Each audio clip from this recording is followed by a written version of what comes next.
company called Compass Real Estate. His office is located in Coconut Grove. That being said, let me go ahead and pass the baton over to our moderator, our MC, no one else but Daniel. What's up, Daniel? What's up, Peter? How goes all in white in your white typical as fashioned? Listen, I have two. That's the thing I love about being a guy. White means you're working, black means you're going out. Other than that, you don't have to think. You I can don't think focus I on own other a things like data and single. sports scores. I don't think I own a single black piece of clothing. Nothing, I, really. I'm, You I'm, must be I'm like married. I'm like I got my prints and stuff. Everything is blue. But in any event, we got a lot to talk about today, Peter. So everybody, welcome. Buy, sell, hold Miami. My name is Daniel Hernandez, and if you haven't joined us before, we got a little bit of an interesting format. So if you've ever watched Pardon the Interruption on ESPN, we pick 5 topics every week. They all have to do with real estate or maybe a tangent off of real estate, but we try to back everything into real estate. And so this week we got 5 topics for you. We allocate about 7 minutes for each topic. And then at the end of each topic, we either buy, sell, or we hold. We're buying it, we're selling it, or, well, we don't know. And sometimes we agree, sometimes we disagree, sometimes we change our minds because we're adults and we can do that. But anyway, I'm going to jump right into it. And our, our, our social media folks tell us, because we have social media folks, I'm kidding, we don't have social media folks, we just got me and Peter, but they tell us that controversy drives engagement. So all you folks like to hear about controversy and civil discourse. So Peter, the Coconut Grove Playhouse has been around for close to 100 years. It opened in 1927. And just to give you a little bit of perspective, 1927, yes, nearly 100 years ago, 98 years ago now, but it opened in 1927. What was around in Miami in 1927? Not a whole lot. So when this Coconut Grove Playhouse opened, with about 1,150 seats, you couldn't even drive to Key Biscayne. Key Biscayne, the Rickenbacker didn't open until the 40s. The MacArthur opened in 1920, although it's not the same MacArthur Causeway we know today. The Venetian Causeway opened in 1927. So there wasn't even a lot of sand and beach fun to be had in Miami back in 1927. And so for several decades, well, more than several decades, 80 years or so, until 2006, the Coconut Grove Playhouse was operating, and there were shows, and it was a community asset. And then in 2006, it closed. And so for the past 20 years, there's been this, it's been this part of community contention of, hey, what the hell are we going to do with this 100,000 square foot plot in the middle of Coconut Grove, right on Main Highway, across the street from Ransom Everglades and Carrollton, next to all the restaurants. It's largely just a parking lot and this empty theater. And then over the last few years, there's been a lease agreement, a long-term lease agreement, so it's probably like a 99-year lease with FIU and Gable Stage. And that's for the Playhouse. The Playhouse, by the way, conservationists love this, was placed on the National Register of Historic Places back in 2018, much to the outcry of, I'm sure, plenty of developers who just wanted to tear the whole thing down. So the Playhouse is here to stay, but how much is the Playhouse is here to stay? And how is this being communicated to the community? How's the process? Peter, do you have any insight into this? Well, I was fortunate or unfortunate enough to have actually gone to the Coconut Grove Playhouse before it shut down. Did you ever make it, Daniel? Were you ever in there? Never, never. So Yeah. So Actually, funny enough, I went to Ransom, and Ransom Everglades actually used that parking lot for student parking. got it. And today, if you go to Yeah. Coconut Grove on a Saturday or a Sunday, that parking lot is packed to the gills. There's absolutely no parking in Coconut Grove. Nothing, nothing at all. I would probably describe it as think about the shittiest, crappiest movie theater you've ever been to, like one of the real old school ones. Well, it was worse than that. You'd walk in there, it was all musty. It stunk Well, like it's 100 years mothballs. old.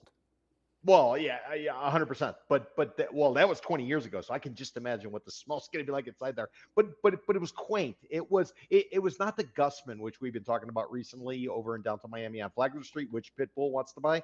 It was it was more it kind of it felt like real old money. Old money doesn't need to wow you. Old money just sort of there. It does what it does. Needs It to has exist. stature. Yeah, it exists, and that's pretty much what it was. I mean, it was fantastic. But the Coconut Grove Playhouse is really kind of interesting. I've read some of the history, and I've spoken to or listened to people like Paul George, the resident historian over at the Miami History Museum, and things like that. There was a lot going on back then when the Coconut Grove Playhouse was actually put up, including there was some sort of ordinance, and I don't know when it disappeared, in terms of the Bahamians who were involved with actively building and then basically working as, I don't know what you call it, servants, staff, Ushers. whatever. Yeah, 100%. But in some of the houses around there where they couldn't live within a certain distance from the water, and there was all kinds of. So this playhouse goes all the way back, and then even more modern times. The playhouse is actually right next to what used to be a famous old watering hole called the Taurus. Taurus actually got Sure. torn down. Yep, they rebuild aspects of it. I kept certain aspects. They put up a condo. They put up some restaurants, things like that. Anybody doesn't know the Taurus sort of its claim to fame was during the 1960s. The whole, I don't know, hippie movement, whatever you want to call The it. Beatles A would lot of hang out there, musicians in the right? Grove.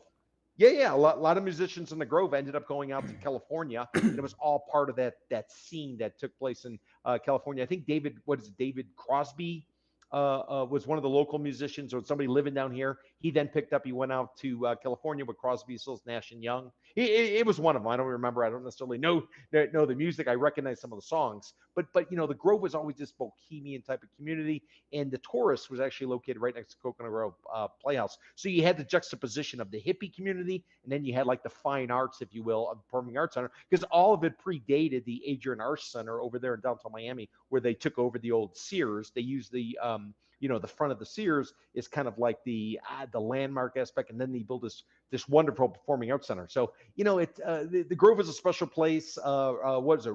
Kirk Monroe. Was it Kirk Monroe or Ralph Monroe? I always confuse the two. No, Who basically settled out there? like The Kirk Monroe Barnacle still Park stands. off of Grand Avenue. Yeah. But the sailor, the old salty, whose house has been turned into a state Are you? historic. You're not talking about the Barnacle, are you? Yeah, the Barnacle. Yeah, is that Ralph Monroe or Kirk Monroe? Because I don't know. You know what? I haven't been on one of those Paul George Miami history boat tours since I was like 10 years old. Does he still do those? he still does them. In fact, he's going to be doing them in September. They're looking now that we're coming up on a 100-year anniversary of a number of different communities, including like Hialeah, Opelika, places like that. He's Coral going to be Gables, doing them no? every Wednesday. Coral Gables is having its centennial, isn't it? Yep. Pretty much all of the communities down here, they all kind of came together at the same time. Things were rocking and rolling, but Paul George is going to be doing some of these tours. But my fellow tidbit about the Coconut Grove is, this thing's been kicked around for 20 years. Nobody's ever dealt with it. They were talking about fixing it up back when I went in there, and that would have been 20 years ago or so. I'm not really sure what they're going to do with it. It's a valuable piece of dirt. With all this tax money coming in, with all this new development, impact fees, things like that, how have they not been able to basically restore it or revert to facadism, where you keep the outside of it and then you incorporate that into some sort of new development? It makes no sense to me, given the appreciation that's occurred. And remember, property taxes are 2%, roughly, a third to the city, a third to the county, a third to the school board. There's got to be some extra cash laying around, even when you carve out all of the slush fund money to fix this thing up. That's what we were talking about the other week with the Olympia. Same deal. But question, and I don't know this, maybe you do. Does the Coconut Grove Playhouse fall under the purview of the county, or like the Olympia Theater, the Gusman, the city? I don't know enough about it, simply because it's been out there for so long. At some point I read about it, but I just don't remember. You actually forget about the Coconut Grove Playhouse because it's been closed for so long. Almost to the point where there. Well, and you got to wonder if it hasn't like impeded development in improvements in the community, because it's just sitting there, and the way the fencing is set up, chain link fencing, you can't get from, call it the West Grove, which is traditionally the Bahamian community, over into the Center Grove. No, you can't. You have to walk no, it's all like the way cut around. off. You can't walk from Thomas Correct to Green Street. Correct. and it really becomes clear. Like for instance, if it's a weekend and it is overwhelmed with traffic, and you figure, all right, let me go park in the West Grove and I'll walk across. You can't get through. Everything is cut off, almost harkening back to the days when you had these ordinances, and there were actually walls segregating or separating the two communities over there. New Times did a story probably about 10, 15 years ago, just kind of detailing it, portions of the wall that separated back in the day during segregation and all the old Miami stuff. It's still in place. So what does the future hold for the Grove Playhouse? I was on the county site, and the last report is for May. I guess because nobody publishes anything over the summer because nobody bothers to read it anyway.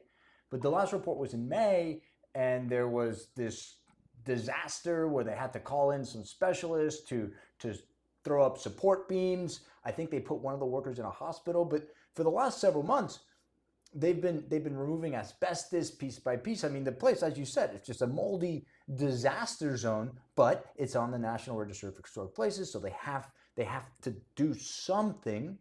So the current plan, per the county, is that 1,100 seat theater they're actually going to pull back, and it's going to be a 300 seat theater. And then if you look at the map around it, the rest of that parking lot is going to turn into retail and shops and restaurants. But the plan is, and in typical Miami fashion, the plan is to have the Playhouse, not everything else, open by its 100th birthday in 2027. So that's 2 years from now. So that might happen before or after Ken Griffin decides to build his building. But and the airport improvement. Remember, we're renovating the whole airport in the next 3 years. That's And we have the World Cup coming, so we're also too extending the Metro Rail all the way up to Joe Robbie or Hard Rock Stadium or whatever the hell they call it nowadays. Hard Rock. It's Hard Rock. No, Hard Rock. Hard Land Rock. Shark, It was Land Shark for a little bit. Pro Player.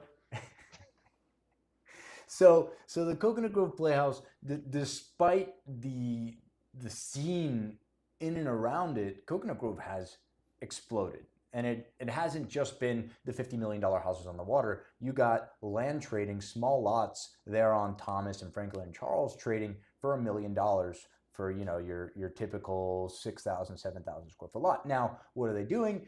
We're tearing these down and we're plugging in two duplexes, 2,500 square feet, and those are selling. They're selling in West Grove, and this isn't even West Grove really, because West Grove is like Elizabeth Street. It's closer to Douglas. This is, Commodore Place's backyard. You're behind the Playhouse, or will be the Playhouse. You're behind all these restaurants. So this little area here, $1,000 a square foot. Crazy, right? Wow. What was the pricing on Ellen Morris's project when he's putting up that's going to replace the Italian restaurant, the Coconut Grove Laundry, Yeah. Well, the Last Carrot?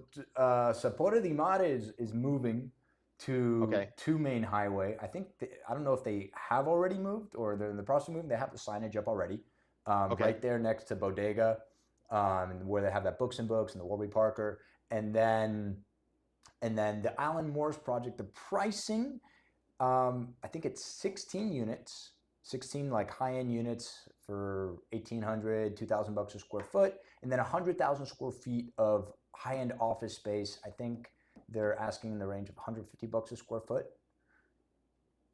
Wow. So there, that building that they put next to the Playhouse, that Class A office space with the like martini bar on top, level 6. It's quite nice. Yeah, the rooftop Beautiful one. views, sweeping views. I mean, you have views of Coconut Grove, Brickell, all the way down to Deering Bay. I mean, I'm sure on a clear day you might even be able to see Turkey Point.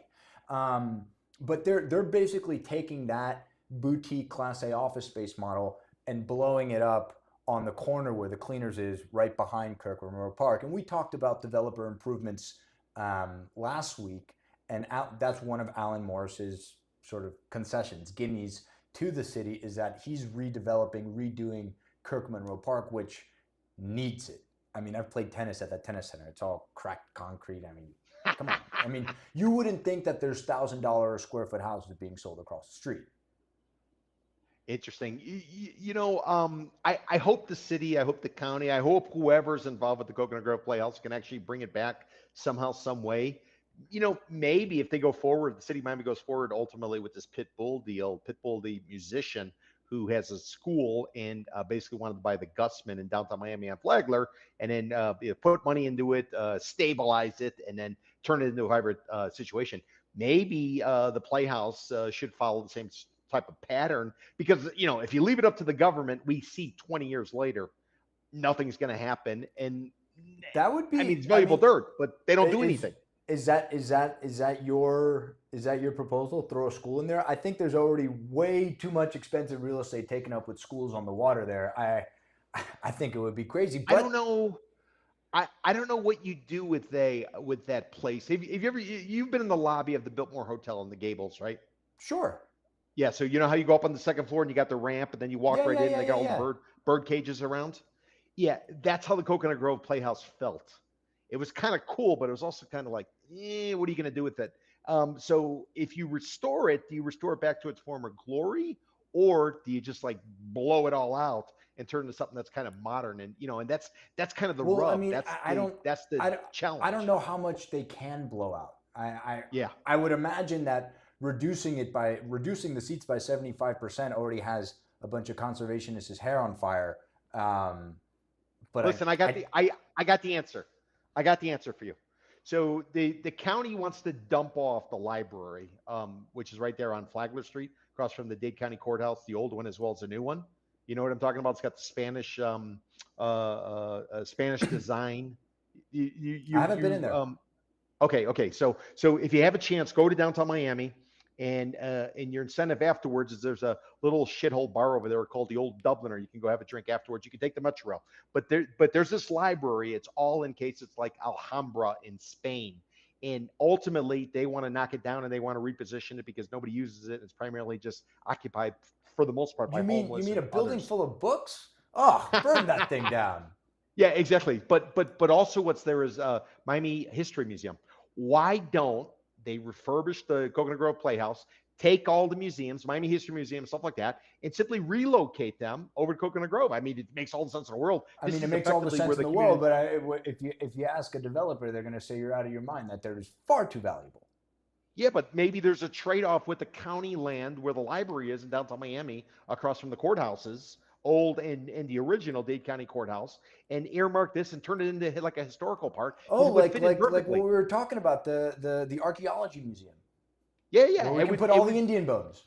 it would be a perfect fit, and then that would bring attention to tourist bar, which is still kind of there. It doesn't have the same vibe as it used to back in the day. You got Commodore It's got a Plaza. You got very difficult trivia night. I've been. Oh, really? Okay, It's got okay. an And, ungodly difficult trivia night. and then you got Old Man Monroe's house, the Barnacle. So you could turn it into like the historical aspect of Miami. I, That would I make a lot like more that. sense. So I'll buy that. We got to move on to the next topic, but Okay. I'll buy that. That I will buy. Them refurbishing it, getting it done by 2027, not going to happen. I mean, And that's probably a perfect it's segue for the next story. So I'm a sell. so. But what's the question on it then? I'd like the Coconut Grove Playhouse to be awesome. I want them to do something to it. Is it going to open by 2027? I think across the board we're saying no. We're saying no. That's a sell. That's a Sell sell. any news you hear about the Coconut Grove Playhouse.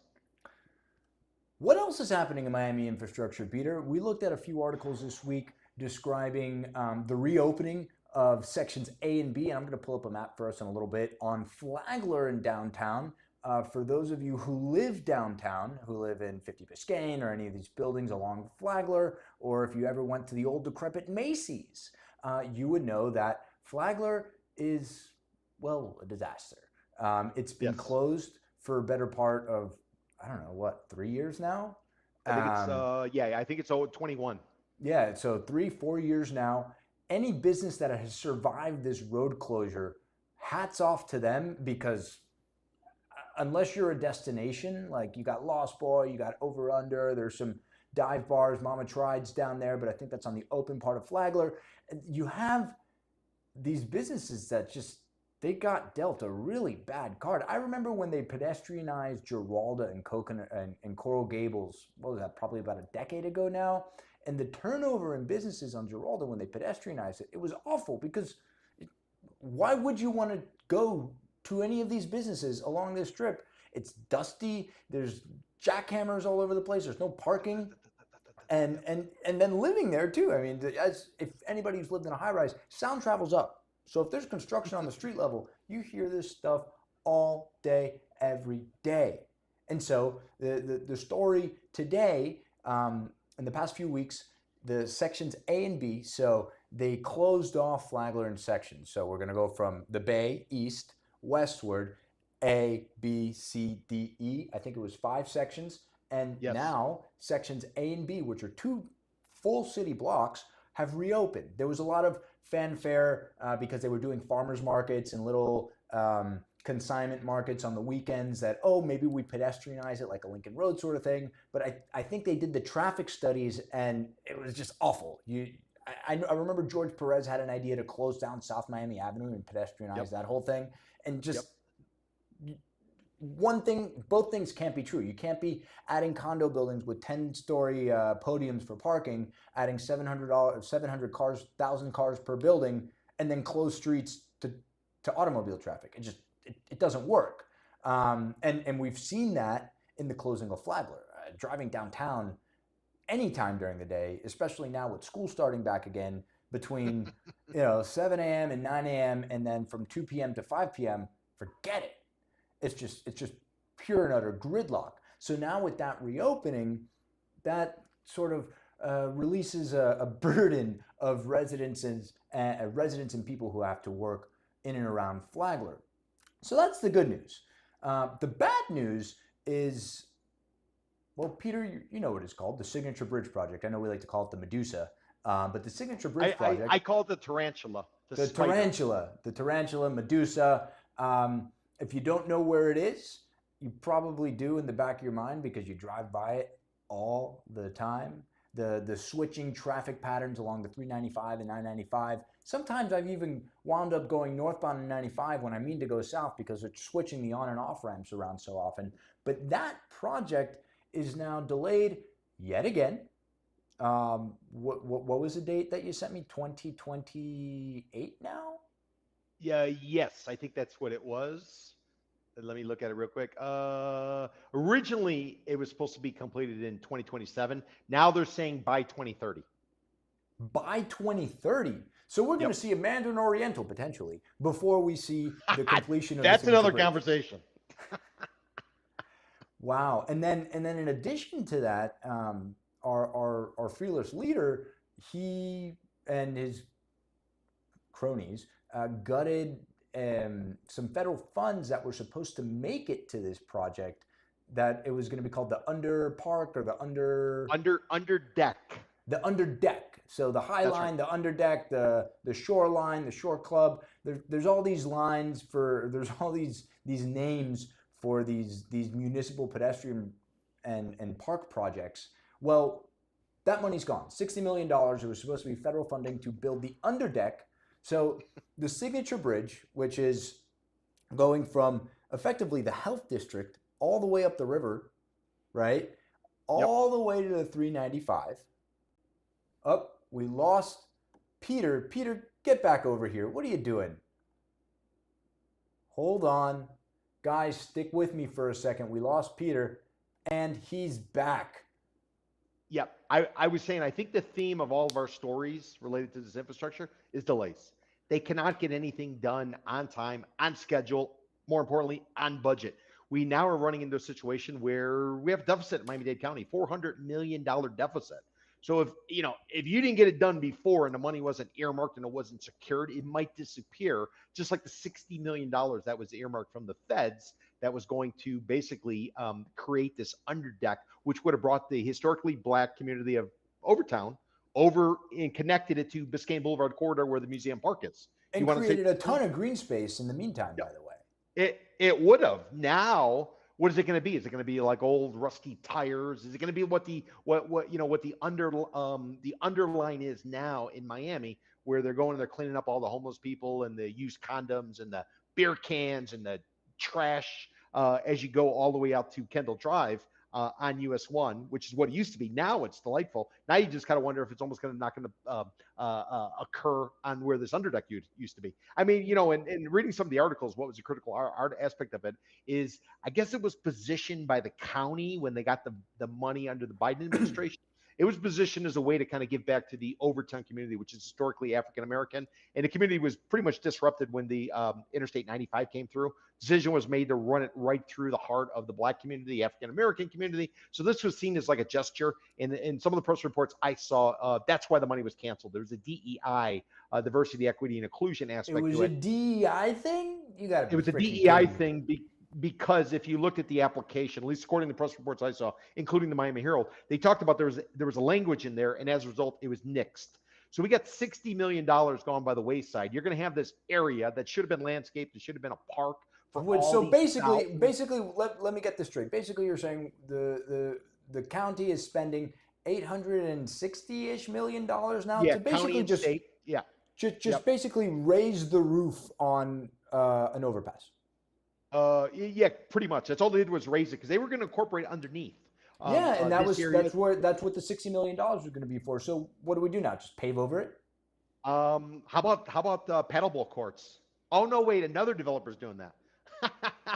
No, Rosso, that's for another week though. We'll talk about Carlos another week. Yeah, 100%. That's for another week. So I don't know what's going to happen. You have all these condos in downtown Miami, 59,000. You got another 20, 25,000 of rentals. You got 1.5 people per unit. You got no park space other than Museum Park. There is some, but some of it was up for bid based on. Can we turn it into like live local house? Can you put housing under there? I mean, this is going to be a really high overpass. It's a bridge over land. It's a land bridge. It's effectively a bridge, but the idea is it's supposed to be common area. It's supposed to kind of tie it all together. That was part of the overall vision. And now if you don't have the cash and you got a deficit on the county side of $400 million with this upcoming budget, how the hell do you come up with it? But now let's take that to the Spider Bridge, or what did you call it? Medusa Bridge? The Medusa Bridge. Yeah, so basically it's a double decking of the Dolphin Expressway, which is 836. They're double decking it, and the artistic, the aesthetic part was put in place simply because you have the Performing Arts Center, and they're trying to make Miami real flashy. It's going to have lights, it's going to have all this type of stuff. Now underneath it, it's all going to be barren, and who knows what the hell's going to go on underneath there. Then and that's delayed, as mentioned, supposed to be done in, what did we say, 2026, 2027? Now they're saying by 2030. Now because of let's say construction worker issues, is it really going to get done by 2030? And now let's take that over to Flagler Street. Flagler Street should have been done a while ago. They're doing a total of 5 blocks. They began this damn thing in 2021. How long does it take? What is it, 2 years per block in order to do 5 blocks? And by the way, there's no redevelopment of these buildings yet. These buildings are all going to go. Most of it's owned by the gentleman Moshimana. He controls most of it. He's tried to gussy it up, but there's no tenants. There's nothing down there whatsoever. So they've reopened these streets, and then the buildings are going to get redeveloped. Construction trucks are going to come into the streets that they supposedly just redid, and they're going to fuck up the streets again. Sorry, and they're going to have to redo it again. I don't understand. $33 million gone. Every 10 years, they redo Flagler, and they always think it's going to bring traffic back. They always think it's going to be traffic back. They don't bring traffic back. I remember seeing, what was it? I think it was the Miami Marlins when they won a World Series championship. They actually took the tour, the parade. It went down Flagler Street. And that was at the time getting ready to do a refurbishment. This is how many refurbishments they always do. The Miami Downtown Development Authority, they get involved. It's a taxing district to try to promote the redevelopment of Greater Downtown Miami. Well, hey, listen, it's already been redeveloped for the most part. I think we are a critical mass. Why don't they take the money and do something else? Like maybe take all the money, and if you're going to do a project, get it done. Let's invite FIFA. Give money to FIFA, yeah. Cut everybody $46 million. Look, there's the money. $46 million. Take it back from FIFA. I know it's already been proposed in the county. We need the money back. Listen. Thinking out loud, you got to wonder, the largest landowner or building owner that at least I'm aware of in and around that area is this Moshimana gentleman who also owns a bunch of dirt up in the Wynwood area. He bought all these buildings. All these buildings are vacant. Some of them are getting torn down. There's nothing going on. There's no retail. And this project, this pedestrian mall, was supposed to be incorporated. Maybe this is a tell on his commitment to or his ability to bring in retailers. And because he can't bring anybody in, because he hasn't thus far, maybe that because of that, they got their foot on the brake and they're building slowly. I don't know. I'm purely speculating because Your the real guess is as good draw. as mine. I mean, what's the real draw on Flagler Street? Well, you got the courthouse and you got Ross, which replaced Macy's, which part of that was Burdines. So there was Well, nothing there. they put some big like 5-level food hall there because those always Yeah, operate so well. Julia and Henry, Julia and they Henry's. took the old Epic and the Walgreens building and they turned it into a food hall. I don't know how well it's doing because, three tacos is like 15-20 bucks. And in this economy, I don't know who the hell wants to burn that much money on a taco. And have to go there to do so. All right, And we have got to go go to there the and do next it. topic. Sounds like So we're. I am a sell. I am a sell on infrastructure projects in Miami. I will always be a sell. I'll always take the over on the estimated delivery date. I sell as well. But you know who is pretty bullish on the area, and technically this is on the Brickell side, but Adam Newman. You know who Adam Newman is, right, Peter? I do. That's the gentleman who came. His claim to fame was during the WeWork. run up. Most recently, he said, why don't we lease out a bunch of office buildings? Then we can like sublet it out to people who want a desk, people who want an office, and we'll bring a technology aspect and we'll call it a tech company. And we'll try to go public. We will go public. We'll bring in funding from Japan, SoftBank, and we'll blow it out. And at the end of the day, when it doesn't work out, $10 I'll take my billion. cash. I'll go the other way, and I'll let 10. somebody else deal with it. Yep, So, that's Adam Newman. Adam Newman, famously or infamously, I suppose, when at its peak, they were in 40 countries. I'm getting this from the interwebs. 40 countries, and they had a valuation of $47 billion. I saw this guy at the Real Deal conference last year, and I'm sitting there with my partner, and he's talking about Flow, the condo project that he's putting up in downtown, and man, he is good. I mean, I wouldn't have thought that he imploded a $47 billion company just 6 years ago, but he's a salesman. He's a good salesman. Is he a good CEO? Is he a good operator? That's a story for another conversation. But let me tell you what he is doing. So he's got that condo project in downtown. That's 400-ish units. That's a condo project, right? Conversion. It's conversion. And then he's got, and I think the blend is what, $1,000 a square foot in there? 900 a foot. He's trying to undercut everybody else in the market. It was coming like 12. So then he turned around after he announced that, and he bought the old trailer park in El Portal, about 16, 17 acres for $70 million. And he's going to develop that. That I think can absorb 2,000 units. 84th. Yeah, right by the Citadel. Yep. Yeah, it's just north of the Big Daddy liquor store. If anybody knows Big Daddy liquor store on Biscayne Boulevard. Flanny's loyalist over here. If Big Daddy Flanny fam is watching Peter right now, Peter needs more gift cards, and he's pissed off that you upped the price of ribs. And they devalued the fan club. They devalued the fan club? We'll talk about that another time. Adam Newman, and so most recently, though, he capitalized, he took out, and Peter's going to say, out-of-towners, that's what happens when out-of-towners come over here. He took out a developer who had assembled just about 6 acres on the river. Do you remember the old Finnegan site? I do. So this developer came in, had a plan to build 4 towers. One is under construction right now. I think they're in the 20s in terms of vertical construction. And they're permitted for about 1,500 units. This is multifamily apartments. And I don't know how many tens of thousands, if not hundreds of thousands of retail and commercial space. It's a $525 million capitalization right there on the Brickell side of the river. So remember, Brickell is traditionally Brickell Key and the Bay and Brickell Bay Drive, but that's all bought and sold for, bought and spoken for. So now we've had to move west, and we're moving into West Brickell. So if you go, Related has the Baccarat condo building on the Miami River, and they're not advertising in the marketing materials. They're not marketing bay views. They're marketing river views, because that's how far up the river we are. So if we continue up the river, we hit the old site of Finnegan's, and Finnegan's was an old divey bar, not to be confused with Flanagan's. This is Finnegan's. I think did the Clevelander own Finnegan's? Ooh, good question. I think that was a hospitality group that owned them. But Okay. he bought that site. Granted, this was part of a much larger assemblage, 6 acres, but the Finnegan site was a small little triangle right there on the river that he purchased in 2014 ish for about $11 million. dollars. And to think that 10 years ago, 11 years ago, a spot on the river of any size would go for $11 million. Dollars, shit, I don't know what that would go for today in terms of just dirt. But he's got this thing entitled for 1,500 something units. They're on the 20th something floor.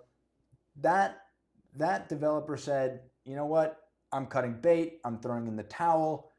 Let me find another out of towner who will take this off my hands. You always ask, Peter, who's going to take this off these guys' hands? And it might not be another developer. Enter the tech bro. The tech bro capitalized. He raised $350 million from Andreessen Horowitz, who's Andreessen Horowitz is a big venture capital firm out of the Bay Area's Sand Hill Road, which is like the Wall Street of the West. And he's given this guy a chunk of change. Actually, I don't think it can be described as a chunk of change. It is a large sack of dough, $350 million he gave to Adam Newman, the same guy who imploded WeWork, who now wants to be a real estate developer. Now, I don't What know could go about you. wrong? What could go? It's so Miami. It's so Miami. You went from tech bro to quasi tech bro office space, and now you're in the residential space. And now, when tried and true developers are saying, you know what, I don't want to be here, you come on in. How? What's the worst that could happen? Listen, for disclosure, I did an analysis of that site right when they were buying it. No kidding. Shatreat, yeah, Shatreat, and they also had another partner. So I'm gonna watch what I say on it somewhat. This is a while ago. At the time, trying to push the pricing was going to be a little bit of a challenge.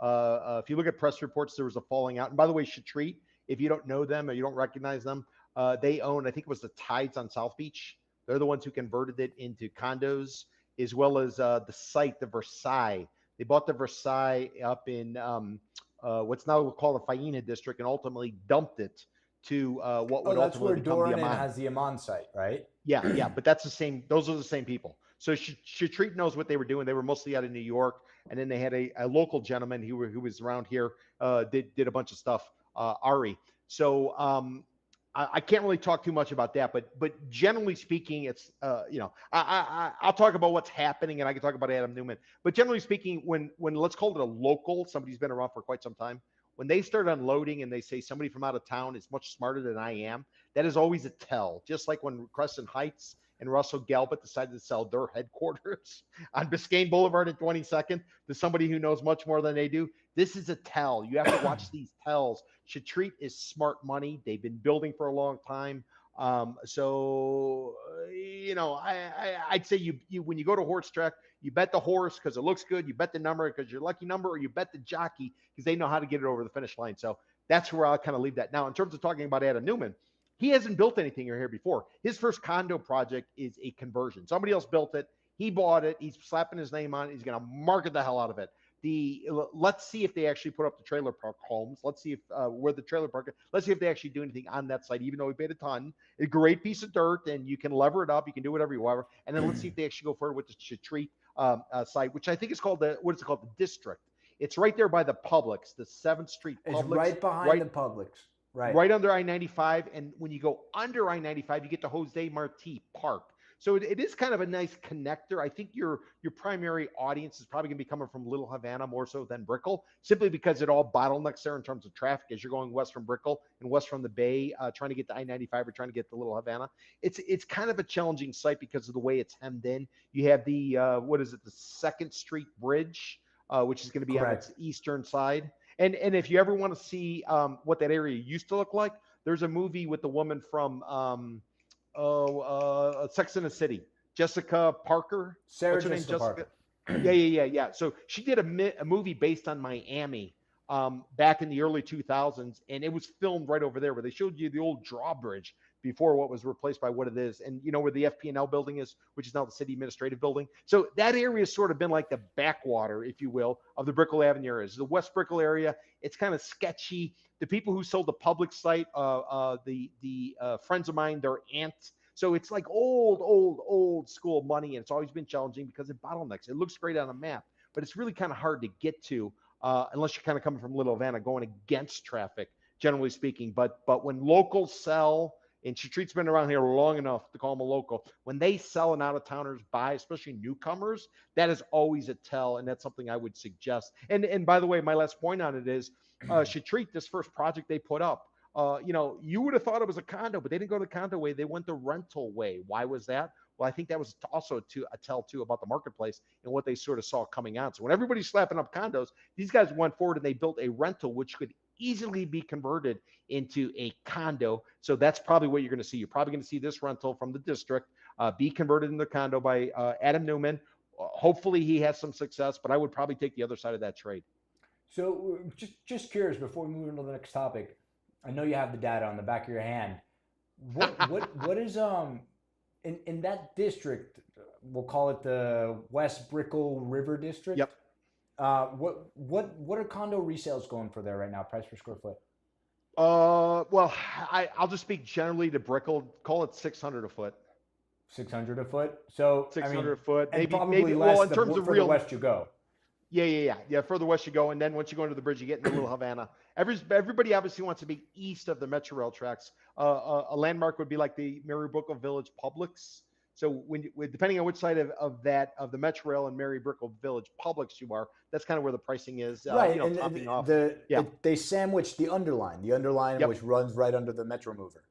Correct. Yeah, I think the price reflects what the per capita of wild chicken count is. So when you're on that the further side, west you go, the more chickens there are. Yeah, there's more chickens, so you're gonna have to devalue you're gonna have to take the value down because of the chicken population. And right. being sarcastic, obviously. So are you a buy sell hold on the infamous Adam Newman? I'm a buy on Chatrit's decision to sell, and I am a sell on Adam Newman's decision to buy and show that he knows more than somebody who's been on the ground for quite some time and has a track record, a serious track record. So is he famous or infamous? I guess we should just say that. A lot of people come here, they roll into town, and everything's what is it, rainbows and unicorns. And then let's fast forward 10 years and we'll kind of take it from there. So I'm sure Adam Newman is, he's going to bring some progress. He's going to do some things, but so far in terms of the sites he's taken down, none of them I would say are trophy by any means.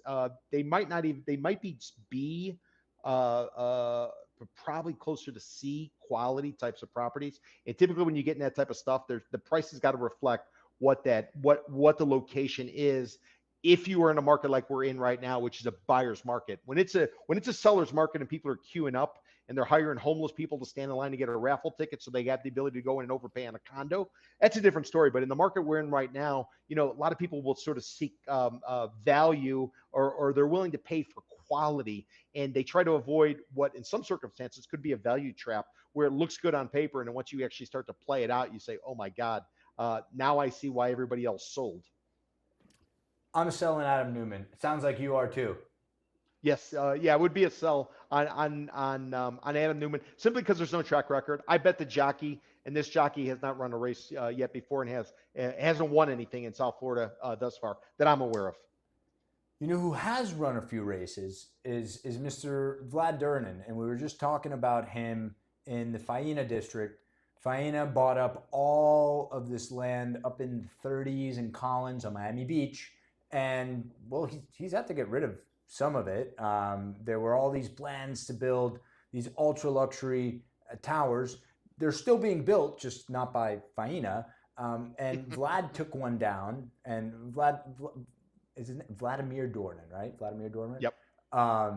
He's the chairman of Aman Hotels and Oko Group, OKO. They put up the Missoni in Edgewater. They're building Una in Brickell right there in Old Brickell. It's the new building in Old Brickell right there against the Rickenbacker Causeway. It's this glass tower put up on a pedestal. How big is that lot, Peter? Oh man, they shoehorned that thing in. They have underground parking there. I don't know how they did it. It's an engineering marvel.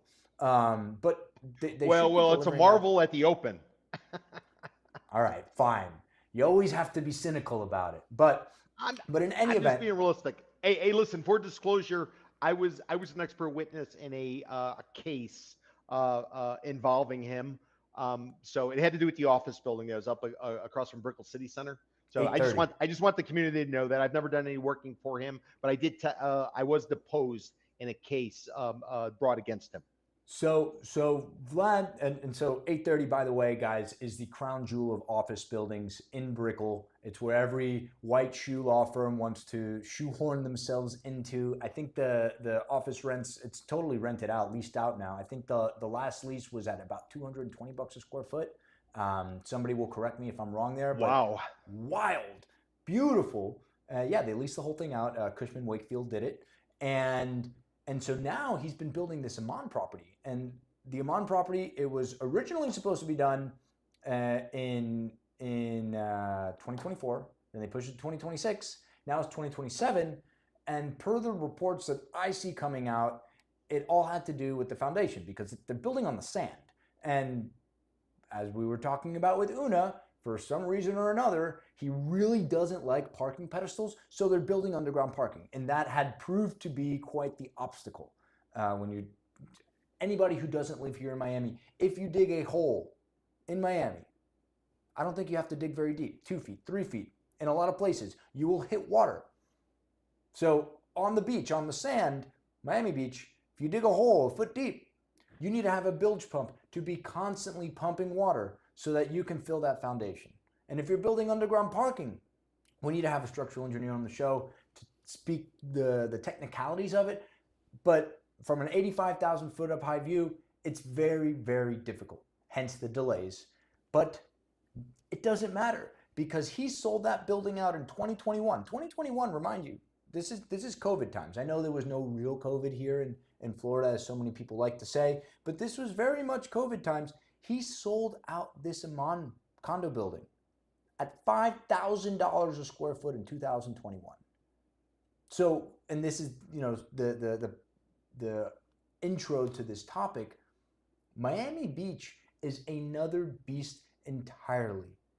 The condo developers who are coming into the beach, or the locals who have developed in the beach, they don't need a license with the Aston Martin and the Mercedes Benz and the this and the that. They take the tried and true brand names of the old hotels that have been there forever, these Art Deco hotels, the Raleigh, the Shelbourne, the Shore Club, the Surf Club.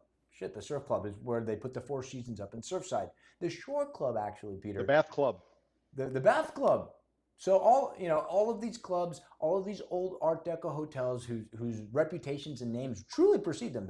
These are global brands before global brands were really a thing. People would come down to Miami Beach and they'd summer at the Raleigh or winter at the Shelbourne.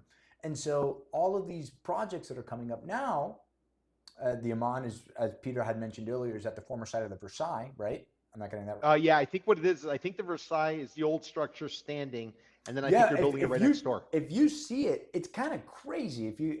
Anybody who is in Miami, highly recommend walking down the beach walk. It used to be a boardwalk, but they took away the wood, and now it's wide and it's nice, and you can walk or bicycle. You can take that all the way from South Point Park all the way up Collins, and around, what is that, like 30th Street and Collins, you'll just see something that looks like it's out of Hollywood Studios. It's this skyscraper facade held up by these superstructures, and that is going to be the Amman, formerly known as the Versailles. So there's going to be a hotel component and this ultra luxury condo component that's sold out for $5,000 a square foot. And despite its delays, and Daniel, I have to ask you, because I thought the Versailles was going to stand on its own. Because it's historic, they were going to restore it, and then because they were restoring it, they got credit or something in order to build an additional tower. So that's the part I'm not clear about. So the Versailles, I mean, it's literally just the facade of the building is there. Yeah, correct.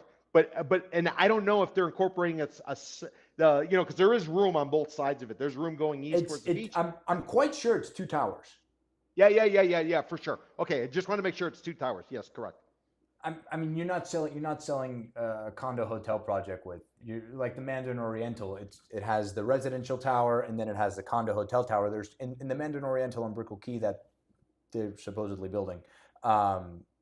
What's replacing the existing... Oh, you're coming to my side now on that. No. I do think they're building it, and you're gonna make me tangent to Ken Griffin again. But that idea of having a condo hotel the units, the condominium units in a condo hotel in one single structure are going to trade at a significant discount than one that is purely residence. Correct. Yeah, I just wanted to make that clarification. Yep, Yeah. 100%. So Vlad Dornan has this project. The is it the Shore Club? Is that the one that traded at $11,000 a square foot? I think that's the story you Yeah. sent me in the. So Yeah, the Shore Club is another ultra. I have to say it 3 times because right now I think we define ultra luxury as $2,000 a square foot, but I think that's just regular old luxury if you're comparing it to Miami Beach. Four Seasons Surf Club, you have units regularly trading at $5,000-$6,000 a square foot now. But that Shore Club ultra luxury development, $11,000 a square foot. So when it does close, when it does deliver, I think it's $120 million unit. but that Shore Club, in terms of the original Shore Club, I can tell you that was an old shithole. You would Well, walk in that place, so was the Surf Club. They let it and fall it into was disrepair. musty. It stunk. It was just like, why are people paying this? It was dark, but every New Yorker would parachute in for the weekend. They'd all be walking around with the flip flops, What's the burning beach passion. club? The rooms were small. It never made sense to me. What's the beach club all the way up on Collins that Related just bought? That's the Benedetto. That's right over there by the Lehman Causeway. Way up In there. Sunny Hills Beach. Yeah, way the hell up. Yeah. I think they bought it with. Didn't they buy it with Desert? They bought it with Desert. They bought it with. They bought it with somebody. I don't know who they bought it with. Yeah. They JV'd on it. Yep. So all of these old decrepit beach clubs and hotels that were basically just long stay hotel apartment buildings. So before the condo conversion explosion in the 70s and the 80s, you would just go to a hotel and rent a place for 2 months. And that's where you would spend July and August if you had a factory in New Jersey. That's what you did. You came to Miami Beach. And then you got sick of the snow, and then you wound up buying a Miami Beach. Or if you didn't have too much foresight, you bought it away in Hialeah, but that's for another day. So all of these conversions now are happening to all these beach clubs, all these multifamily conversions, because a lot of these buildings up and down Collins, they were built in the 60s. Originally to be apartments, and now they've been converted into condos, and they're selling for exorbitant sums, Peter. I mean, well, they are till they're not. Is what I like to say. But the Amman sold out. Yeah, no, the Amman, and listen, so to Vlad, I would say this is his third condo project he's involved with putting up, and Wall Street Journal did a story about him with the Amman. Yeah, he did the Missoni. Right? He's got the Una. So he's got his battle scars. He's had his ass handed to him. It's taken him longer than he would have liked. There's a Wall Street Journal story about him, and they did a profile on him and why he created the brand Amman. He actually created it, if memory serves me correct, because he wanted a certain quality and caliber. Also in the story, he made it very clear he's not a Russian oligarch. His partner on this project is a gentleman who brought in the golden woolly mammoth, which is in the terrace area as you go into the sand in the Faena. Right. So Vlad, once Una's done, he's legit because this will be his third one. I always talk about guys come in, they do their first one, they get their asses handed to them, and they leave. Well, he stuck around. He did have to bring in VC money or a partner along the way, especially on his office building, according to press reports. So he is legitimate, and he is doing like real type of stuff. So tip of the hat to him for sticking it out, making it happen. From what I hear, the quality list of Missoni is supposedly pretty good. Uno, we don't know yet because it's not complete. It took him forever to do it, but he's kind of learned it. So now I would imagine, he's probably, from everything I've read and heard, he's probably putting himself on a path that would be comparable, to like I'm not going to say an Ugo Colombo, but that type of path. He's going after the really high quality type of product. So if he's able to deliver that with Amman, kudos to him. Now, what I will say is the risk involved is the namesake of that district, the Faena. Alan Faena came here and they created a real big deal. They named that whole district after him. At the end of the day, he sold his house. Collection. He's got the hotel across the street too. He's got the residences. Ken Billions had a residence there. Ken Billions lost his ass on the residence there when he sold it, as did everybody else. If you look at press reports, what do we say? $60 million he paid. He dumped it for $46 million or so. For 40? Yeah, 46? somewhere in the 40s. He took a haircut on it, but so let's take Vlad, who's had he's learned Miami hustle. He's had to go through it, and I'm sure everybody's hustled him up and down the street because he had cash and he had a vision, but he ground through it. And now if he actually goes forward with the amount and he's able to build this thing, he's going to be legit. Now let's take Faina. Faina, they put one tower. He sold his house. He got the hell out, went back to Argentina. Now they brought him back to lend his name to a project going up on the river. A project that was supposed to be put up right in front of Wind, right next to Mint, right next to Ivy. They've been Where it's going trying to to have like a build out that lot waterfall. forever. Yeah, exactly. So this is sort of the story of developing in Miami. I think encapsulated here. Vlad is able to tough it out, and he goes at it, and he keeps grinding. And Faina leaves, and then he comes back, and he's given another go, probably as a JV project. But this is how challenging it is if you're a first-time developer down here, and that's kind of the takeaway. So if Vlad does go forward and do this Amman and finishes it off, and everything is great, he's probably going to have a serious street cred because it was not easy for him. It was a freaking grind. And Una is a perfect example. That thing should have been online, a year or two ago? And they still haven't. When did they break ground on Una, Peter? Man, this was before the pandemic. I was doing tours, bus tours, taking people past it because the example was that he paid people like $1 million a door in an old shitty condo to dump so he can just tear it all down. People had paid 300, 400, 500,000 per unit. He was giving them $1 million a door to Hold piss on, off. I'm gonna pull it up. Yeah, so he could have the site. So kudos to Vlad for getting over the finish line with Una eventually, whenever it happens. And then if he does go forward with Amman and is able to pull it off, the way it needs to get done, he'll effectively be a local developer who's got serious street cred. Faina, on the other hand, he did one project and a lot of people did not do well. And now he's resurfaced and he's involved with a project on the river, a JV, from what I understand, according to press reports. Well, the building, I mean, I remember the old building. It looks the same. They just slapped Faina's name on it. Yeah, exactly.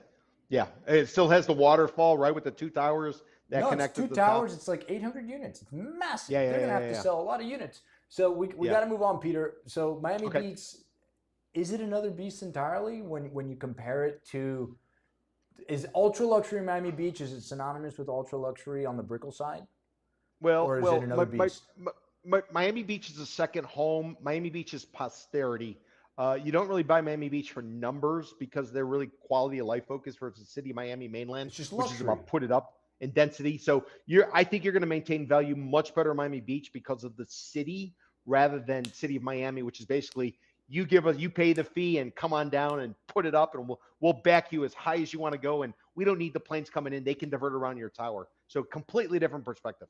1,049 feet. That's as high as you can go, per the FAA for now. We'll see for now. I think it's crazy that, so I had to look this up, and that's why I have the number off the top of my head. 984 feet. You know what that represents? 984 feet. 90 stories. No, 984 feet is the line of demarcation to be dubbed as super tall. Yeah, I don't even like the super tall thing. I don't know who adopted super tall. The only super tall we have under construction right now is the Waldorf Astoria, and they're topping that off at 1,049 feet per the FAA. Listen, there's always games. There's always games you can play by putting an antenna or doing something to kind of top it. They get into these pissing matches around the world. So this is my point. So the Ken Billions building is supposedly going to be above that threshold of 984 feet. It's going to be over 1,000 feet. But $1 billion price tag. $1 billion price tag. Will represent the symbol of Miami surpassing New York as the financial capital of the United States. Continue, please. How many weeks we got left in Q3, Peter? We are on the 15th of August. He said he will break ground in Q3. So we are right now at the halfway mark. I said before the summer that there's no way he's going forward with it. I don't think it's happening. That was my call. So I got 45 days to put a shovel on the ground. I'm gonna make a chart, and it's gonna be the Peter prediction timeline and then reality, and then we'll see how much they match. Yes, please. All right. Buy, sell, hold on Miami Beach is another beast entirely. I'm buying the concept. It is. Yeah, I would buy the concept. I mean, it's a market for real players. You got to be a player to get involved in there and have the wherewithal to keep going. There's no rookies allowed there. And if you are a rookie, you better bring a lot of cash because you're going to get hustled along the way and a lot of battle scars. All right, we're buying it. Good to get some green on the board today. Good to get some green on the board. And then, of course, because it is 2025 and everybody wants to talk about AI, even in real estate, the oldest industry in the world. Actually, there's probably one other. We're not going to talk about that. But real estate, AI is touching everything. Data centers, generative AI, open AI, Anthropic. There's every industry wants to have AI somewhere. In the headline, you sent me a few articles today talking about how Yes. AI is sort of snaking and weaseling its way into our industry here. What have you found, Peter? Well, generally speaking, what is happening is, okay. So let's kind of break it down. So the difference between a condo and a rental, let's say it's a 300 unit building, is a declaration of condominium. So that filing gives you the ability as a developer to sell off each individual units. If you don't have the declaration of condominium, there's one landlord. That's the difference. Just so everybody's on the same page. Now, what they're finding is on the rental side is if they're using AI, they can identify all kinds of efficiencies and they can find ways to maximize profit to the point where you It's almost got to wonder, do anti-competitive. you need do you need consultants first and foremost? Do you need in-house people to actually do the paperwork? Can it all be streamlined so you can basically get away from personnel, just like that La Quinta? It's called La Quinta, but I call it La Quinta hotel out in the Rel area, where somebody came in, they shot a video when they were checking in. There's effectively an iPad, and when they hit the button, somebody popped up somewhere Oh, I abroad. saw that. Yeah. They were So, people but were not happy about this. people were not happy, but the guy was real time. But there was nobody on site. There might have been It was security, or somebody they in were a using call from a ring call center in the cameras. Philippines or something. Yeah. I think it was a little bit farther. I think it was in South Asia, but basically the same thing. And you got to wonder with the AI based on it was a CNBC story talking about how AI is being incorporated in the rentals. Why? Because renter developers, remember, Tyler, 300 units, but there's one landlord. There's no condo declaration. So what they're looking to do is maximize and using AI, especially if it's a REIT, real estate investment trust, or any kind of corporate landlord, they can take all of their financials up and around, and now they can start to price units just like you would maybe an airline flight, Yeah, you're talking about dynamic pricing. dynamic pricing across the board, but also to eliminate the need for staff, employees, try to really maximize profitability. And what is that going to mean? So now you're actually going to be looking at it as a real commodity, and it would probably be real time. I've been saying since 2009. Condos are commodities because that's really what they are. This is really going to maximize the commodification of rentals, and shortly thereafter, because of what happened after Surfside, condominiums, because all the information that's being collected. So we're moving to a place where, just like the La Quinta, but I call La Cuenta, which is the bill hotel. We're moving towards that rapidly. And what is that going to mean for real estate brokers? What's it going to mean for in-house people? What's it going to mean for pricing? So we have dramatic changes coming to high-rise or high-density type of residential, is what I would argue, if things go on the same path that they're on. But then again, a great recession equivalent can change a lot of people's plans real quick. It's interesting what you say about the transparency post Surfside. We do these transactions, condominium transactions, and the requirements on the sell side, the amount of paperwork that has to be provided now it went from this to this to this. We have to provide everything from the trailing 12 months of meeting minutes for the board and the HOA. I mean, everything. So no stone is left unturned. And yes, it's a pain in the butt. And I think if the HOAs play ball and legally, Florida statute, they have to provide this documentation. They can't sort of like say, oh, we don't have it. No, they have to provide this documentation. If there's a milestone, if there's a SIRS report, structural integrity reserve study, they have to provide all this information. They mandate us to push closing dates back. If a SIRS or milestone comes in on the day of closing, we can push the closing date back as a buyer. which So is, but it's necessary, given no, the no, no, no. repercussions. I think the transparency is amazing, and we've talked about this over the next few Yes. years as all of this transparency stuff sort of funnels down. We and our clients are going to have so much more insight into the way these HOAs operate. It's kind of like that movie Twister, where the Yes. whole if you never saw the movie Twister, the whole premise of this movie is that there are these hurricane chasers that are going through Kansas, and they want to release these sensors into the inside of a tornado so they can see everything that's going on, because tornadoes are so complex and mysterious. Well, HOAs are also very complex and mysterious. And I think post Surfside, all of these regulations that are coming down from Tallahassee are forcing all of these HOAs to sort of like open up their blouse and say, this is our HOA. This is what it looks like. Because lenders and people who are organizations that are financing these transactions, they're saying, hey, you're really risky. Hey, you're this 70s era condo building, multifamily condo conversion from the 60s on Miami Beach. What's your foundation look like? When's the last time anybody's looked at your roof? And I think with AI, to stay on topic, we are going to be able to analyze all of this fairly quickly, because it's a mountain of paperwork. It's so much, and as the years go on, people want to read less and less. So I think in order to be educated, in order to advise our clients properly, we need a tool, because sifting through all these documents, it's very cumbersome. I mean, there's a lot, and you can fit in something nefarious in a very small line item in a very large document. No, seriously, right? Of course. Did you see? Oh, by the way, I think it's worth mentioning. Any brokers, any agents that are watching, I got notified by my broker earlier this week. There is a fraudulent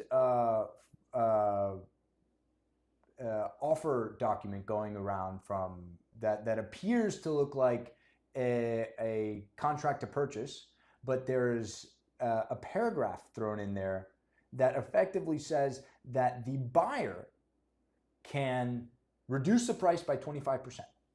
And if the seller attempts to cancel, there's a 10% fee to do so.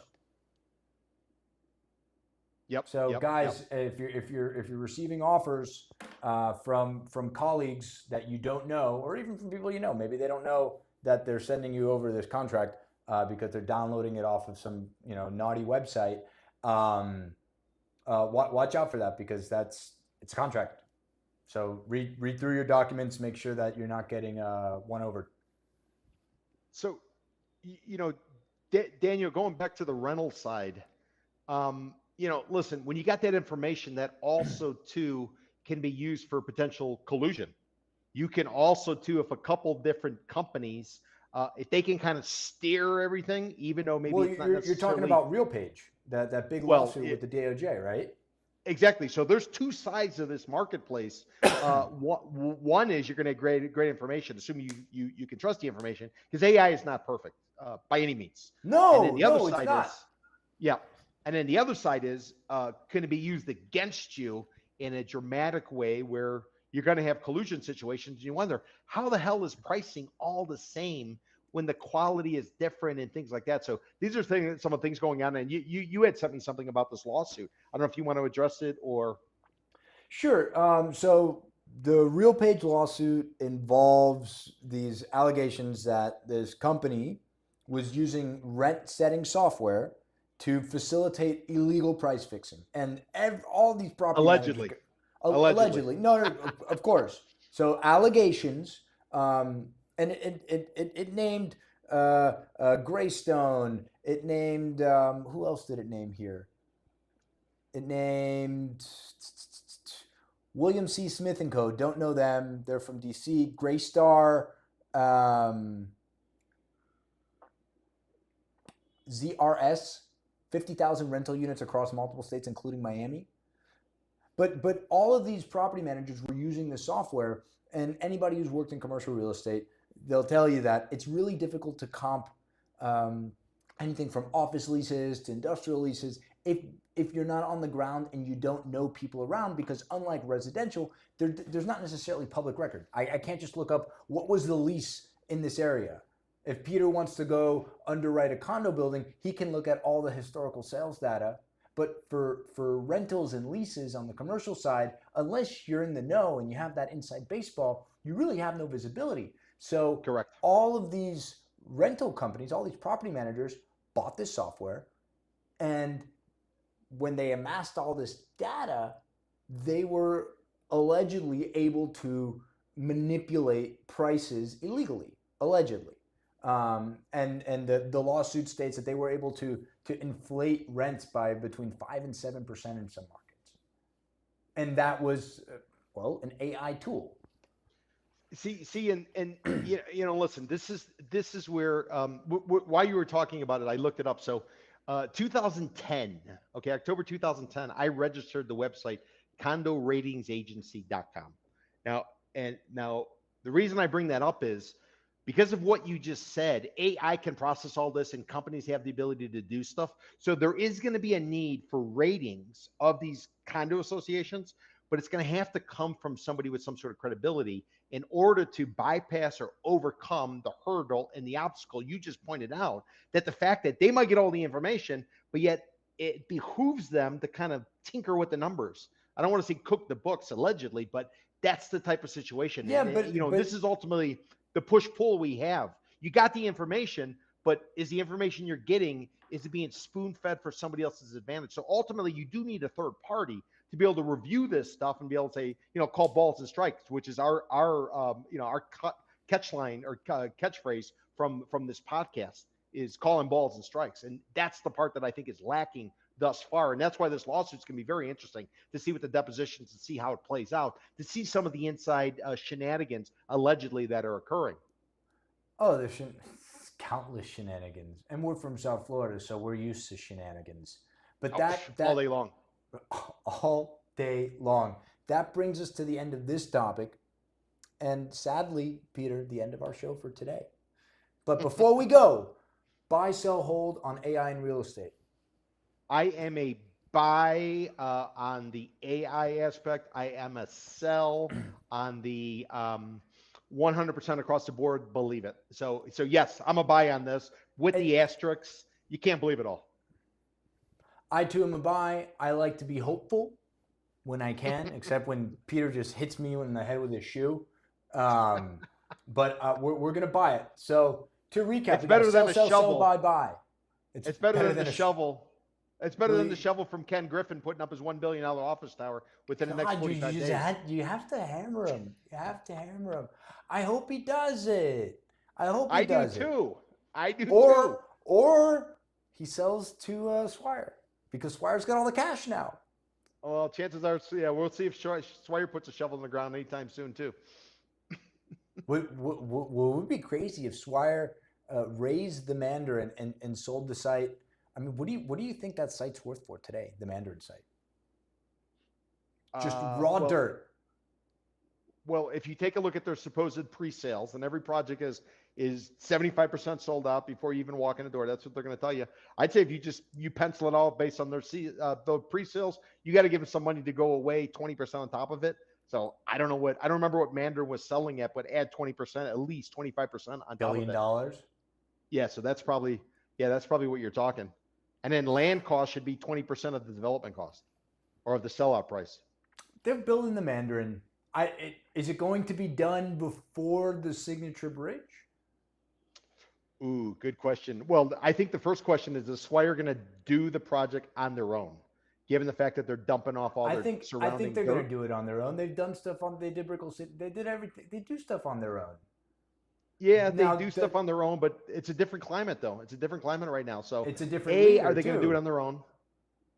B, what's their schedule like? C, does the gentleman running Swire down here, Henry, does he have the local know-how to do it? Because I'm not aware of anything he's put up down here. I'm aware of a lot of stuff he sold, a lot of stuff he managed that ultimately was put up under Steve Owens' regime. So, there's a lot. I'd say there's a lot more questions. Swire as a reputation slide, They got a great reputation, but in terms of the gentleman running it right now, does he have a track record? I mean, you could have said that about Vlad back in the day, but now Vlad has Yeah. been grinding it out, and now Yeah, he's legit. Vlad showed up. It Vlad cost delivered. him. It Yeah, cost him along the way, but but yeah, he's delivered. He delivered Missoni. He will deliver Una eventually. one And I'm day. sure. And he's going to deliver the Amman and the Amman residents. Or what's the No, the Amman's an Amman resident. The Shore Club is going to be in Auberge. That's what it was. Auberge, Amman. I get them mixed up. Yeah, So, yeah. folks, that brings us to the end of our show. My name is Daniel Hernandez. I am a realtor with Compass. And if you're watching on YouTube or Substack, the gentleman on the left side of the screen is my co-host and pal, Peter Zalewski of the Miami Condo Investing Club. If you're watching on one of the vertical, if you're watching on your phone and you've been watching on your phone for an hour and 15 minutes, damn, God bless you. You got a ton of screen time watching us, but thank you. That's Peter Zalewski up on top. Thanks for sticking with us, everybody. And I hope you learned something. And we will see you all, as we always do, next Friday at 4 p.m. across your favorite streaming platform. See you guys.